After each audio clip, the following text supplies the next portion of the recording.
Thank you, thank you. That saves me adding applause when I edit the video.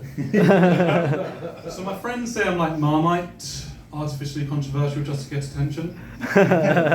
Feels weird doing stand-up again. I think the last time I performed, James Bond only had a provisional license to kill. It also feels eerie because I usually use this venue for Fight Club. Fuck! Lots happened since my last gig a few years ago. We left the EU and can now apply for iconic blue ration cards. The US president was impeached twice, albeit on trumped-up charges. Yay. The price of oil dropped so low that the Saudi Arabian Justice Ministry resorted to killing 2 birds with 1 stone.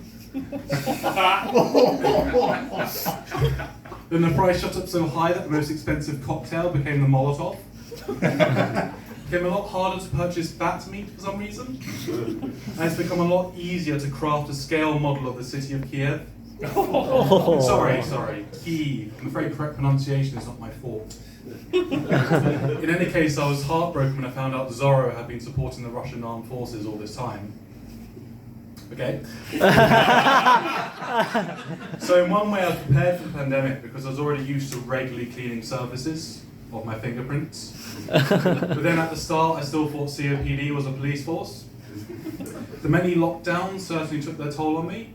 For one thing, the initial restrictions on outdoor exercise meant I could only wank once a day. And I even briefly contemplated suicide after I was told the only businesses allowed to give haircuts were funeral homes. Just generally being alone in the same small room day after day, waiting for things to change, I felt like Nelson Mandela, except taller.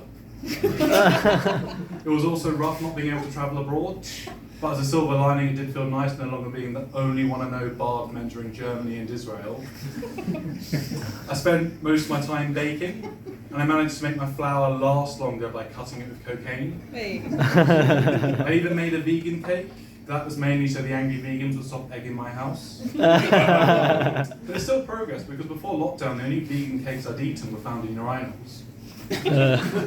I'm just glad that throughout it all, we were led by Boris Johnson, a Prime Minister who reversed the falling national birth rate by having 7 kids of 8 different women.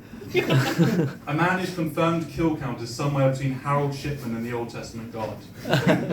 When he was first unveiled as Mayor of London candidate in 2008, I genuinely thought he was Matt Lucas playing a Little Britain character. But I was politically ignorant back then, when I thought the brown shirts were those who really liked Gordon Brown. Despite mandatory face masks, I found Christmas shopping much easier now that so many have died. And these days I still make an effort to wear a mask when I'm at the shop or the bank or anywhere I'm trying to rob. I always struggle with Christmas presents. I try to give gifts I know I'd appreciate, so I tend to give people socks and signed pictures of me. Last year we had a Secret Santa with a fixed £10 budget, which made things easier. So I settled with a £5 note I had in my drawer since before the Brexit referendum. Romance during COVID was quite strange too. I got out of a stressful relationship just before the pandemic, where she kept texting and expecting me to reply every fucking month. She wasn't the jealous type, but after the breakup it was nice to be re-allowed to interact with supermarket self-service machines with female voices. I then took a break from dating, wasn't my choice. I have no reason to feel insecure, like, I'm assertive, sort of. I'm generally sensible, even if I treated last month's internal bleeding by eating a plaster. And if I'm honest, it's above average, as long as the data set includes women and children. I eventually went on some socially distanced dates, walking in the park. To make it work, I would usually stay on the path, and then the date would often stay at home ignoring my messages. But during one actual bilateral date, we were walking for ages and I thought that meant she liked me. Turns out she was just writing help in Strava. I do really like dating though, even though it's hard work finding the right woman to trick. I tend to prefer activities like laser tag and crazy golf. Sorry, golf with a legitimate mental health issue. But on dinner dates, I always try to be a modern man and offer to go Dutch, as in I pay and transactionally expect sex in return. But one time I couldn't even get to the bill. She went to powder her nose and I just had to leave because there's no way I'm dating a coke addict. But one thing I can't stand is inappropriate public displays of affection. The scientific term for this is called envy. Everyone has their line, but I think a good rule of thumb is that it's okay to do in public as long as it's the sort of thing you could do to your child.